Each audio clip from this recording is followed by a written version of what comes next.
మహా కారిడార్ చంద్రబాబు నాయుడు గారు ఏర్పాటు చేస్తారు. కాదండి 3 సంవత్సరాలు దిగిపోవడం ఏంటి? వాళ్ళు 30 సంవత్సరాలు అంటే సార్ జగన్మోహన్ రెడ్డి గారు కూడా 25 సంవత్సరాలు అన్నారు సార్. పవన్ కళ్యాణ్ గారు చెప్పిన మాట ఒక్క మాట ఇక్కడ శాశ్వతం అండి. ఎందుకంటే ఆయన 25 ఏళ్ళు నేను ముఖ్యమంత్రి పదవిని ఆశించను ఆల్రెడీ. ఇప్పుడు మళ్ళీ 15 ఏళ్ల పాటు నేను ఇంకా ఆయన దగ్గర పని నేర్చుకుంటాను అంటున్నాడు కాబట్టి అది మాత్రమే శాశ్వతం. అటు జగన్మోహన్ రెడ్డి గారు చెప్పిన మాట అబాస్పాలు అయిపోయిన మాట సంవత్సరాలు అనేది ప్రజలు చెప్పాలి. సార్ విజయ్ మాట్లాడుతూ అసాధ్యాలను సుసాధ్యం చేశాడు నాయకుడు, మా నాయకుడు అన్నాడు సార్. అవును సార్, ఎంత అసాధ్యాలను సుసాధ్యం చేశాడంటే ల్యాండ్ పూలింగ్ సందర్భంగా 2 సంవత్సరాల్లో మీ రిటర్నబుల్ ఫ్లాట్స్ డెవలప్ చేసి ఇస్తా అన్నారు సార్. పుష్కర కాలమైంది సార్. అసాధ్యాలను సుసాధ్యం చేసేసాడు సార్. సో ఏదైతే నేను అడుగుతా ఉన్నాను సార్, ఈ 7 సంవత్సరాల్లో ఆయన ఖర్చు పెట్టింది 8,000 కోట్లే సార్. మరి 2 లక్షల కోట్లు. నేను బిల్డింగ్ల గురించి మాట్లాడట్లా, మౌలిక వస్తువులే. నాగార్జునకి బిల్డింగ్లకి మౌలిక వస్తువులకి తేడా తెలియట్లా. వెంచర్ వేయడానికి విల్లా కట్టడానికి చాలా తేడా ఉంది. నన్ను అడిగితే చూద్దా, నేను రియల్ ఎస్టేటే డెవలపర్. నేను వెంచర్ వేయడానికి విల్లా కట్టడానికి తేడా ఉంది.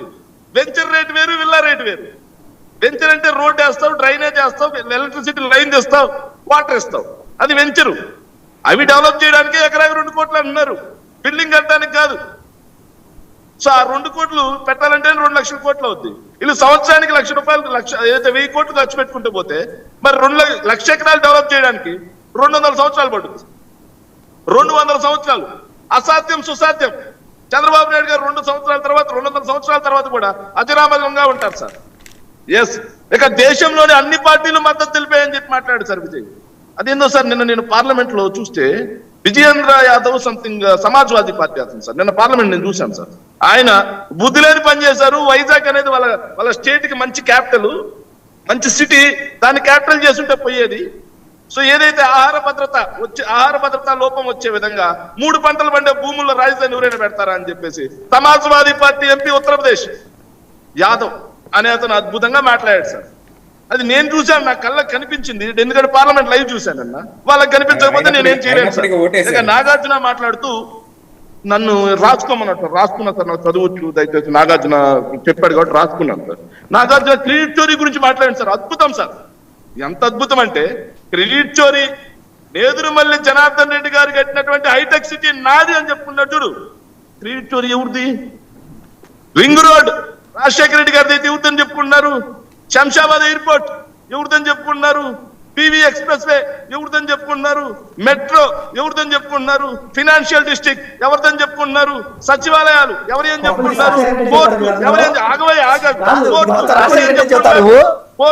ఇదంతా రాజశేఖర రెడ్డి గారు చెప్తావా? కాదు, ఇదంతా రాజశేఖర రెడ్డి గారు చెప్తావు నువ్వు. కొప్ప తీసి లేకుండా మాట్లాడితే కష్టం కాదు. ఇదంతా మీరు రాజశేఖర రెడ్డి గారు చెప్తారా? బీజేపీ నాయకులు ఆగాలి. మీరు బీజేపీ నాయకులు ఆగాలి సార్. మీకుంది కొద్దిసేపు మిమ్మల్ని కూడా ప్రశ్నించేది. ఒక్క నిమిషం సార్, నేను నేరుగా అడిగాను సార్.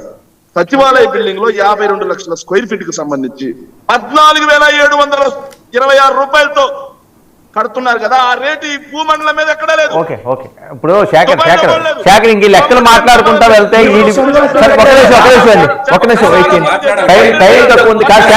శేఖర్ మళ్ళీ ఎస్ఎఫ్టీ ఇవన్నీ అందరూ మాట్లాడదామంటే ఈ డిబేట్ సరిపోదు, ఈ టైం సరిపోదు. భవిష్యత్తు ఏం జరగబోతుందో మీరు ఏం చేయబోతున్నారు చెప్పండి. దయచేసి ఒకే ఒక నిమిషం దయచేసి సార్. మీరు కాదండి, మళ్ళీ ఆ లెక్కలు చెప్తే వీళ్ళు లెక్కలు చెప్తారు. టైం అంత లేదు. ఫస్ట్ మీకే అవకాశం ఇచ్చారు కానీ మీరు ఇప్పుడు ఏం చేయబోతున్నారు? వైసీపీ స్టాండ్ ఏంటి చెప్పండి. వైసీపీ స్టాండ్ ఏంటి చెప్పండి సార్. నేను మీ ఆర్గ్యుమెంట్ లోపల అయిపించాను సార్. ఇంత రేట్ ఎందుకు అవుతుందంటే సమాధానం చెప్పలేదు సార్. రాసుకున్నారో లేదు ఇప్పుడు రాసుకుని. సరేలేండి, మీ స్టాండ్ చెప్పండి. ఎస్ సార్, గ్రీన్ ట్రిబ్యునల్ 200 కోట్లు ఫైన్ వేసింది అన్నారు సార్. ఎక్కడ వేసింది, ఎవరు కట్టారు, ఎక్కడి నుంచి లెక్క వచ్చింది చూపిస్తే బీజేపీ వాళ్ళని అడుగుతాను సార్. ఇంకోటి బీజేపీ వాళ్ళని మాట్లాడుతున్నాను సార్.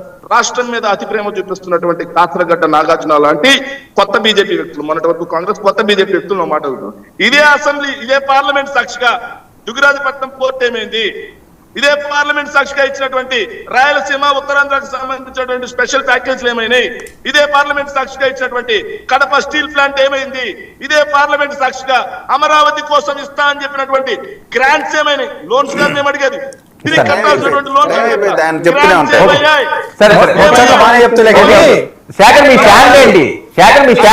సింపుల్ గా చెప్పండి. ప్యాలెస్ భారతీ మేడం కోసం కట్టుంటే ఆ తాళాలు ఎప్పుడు ఇస్తారు మా చేతికి?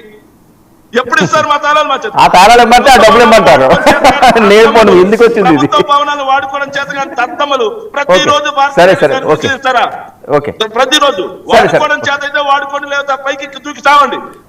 అంతేగాని భారతీ మేడం గారు ఓకే ఎవరు ఊరుకోరు. ప్లాన్ బి గురించి చెప్తా. ఆగండి శేఖర్ రెడ్డి గారు ఆగాలి, ఇంకా అయిపోయింది, టైం అయిపోయిందా?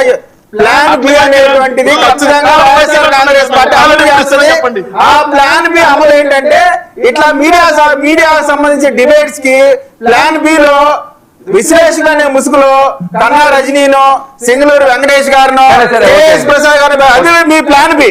అంతేగాని రాష్ట్రానికి సంబంధించి మీకు ప్లాన్ బి ప్లాన్ మీకు బీల గురించి